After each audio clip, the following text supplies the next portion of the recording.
Unabii Wa Dunia, naombea nchi ya Afghanistan kwa kuwa nimeona shambulio la bomu kwenye gari na naombea katika jina la Yesu. For the very latest, let's go to our regional correspondent.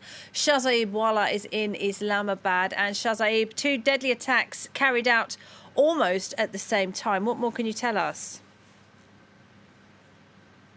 Well, there were 2 major attacks in different parts of Afghanistan today in the morning. The first one was a suicide blast at the entrance of a military base in Ghazni province. The explosion actually took place at 7:30 a.m. local time, and according to local security officials on the site at the military base, there was a military-style vehicle that was full of explosives and was detonated at the entrance of the public protection unit base in the Ghazni city, killing more than a couple of dozen security forces personnel. Then there was another attack that took place in the Zabul province, in the southeastern part of Afghanistan, where there was a suicide blast on a convoy of the head of the provincial council.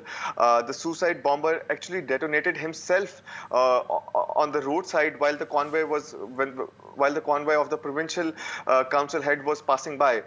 Even though the head of the council survived the attack and was only injured, according to Afghan media, there were 3 people who died in this attack as well. And Shazaib, no group has claimed responsibility for these attacks, but of course both the Taliban and the Islamic State group do regularly carry out attacks in Afghanistan, don't they? Yeah, they do. Actually, until now, we don't have any official confirmation on who is behind this attack. But at the same time, in both of these attacks, it was either government officials or security forces that have been targeted. So there are fingers that are being pointed towards the Taliban. Actually, they have not denied responsibility of these attacks as well. Usually, when there are attacks carried out by the Islamic State or any other militant group in Afghanistan, Taliban are very quick in denying the responsibility. But that has not been the case in these 2 attacks. In the past few weeks, in the past few months actually, we have seen a surge in violence by the Taliban against government officials and security forces.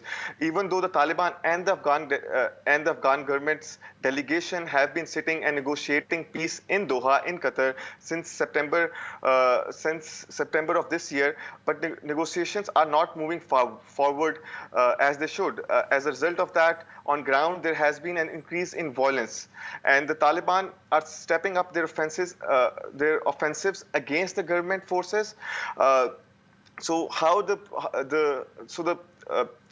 the political experts in Afghanistan, actually how they define this is that they think that the Taliban believe that an increase in violence in the country actually makes the government look weak and gives them leverage in the peace talks in Doha, especially at a point when the US have announced that they will pull out all of their troops in Afghanistan by mid-2021.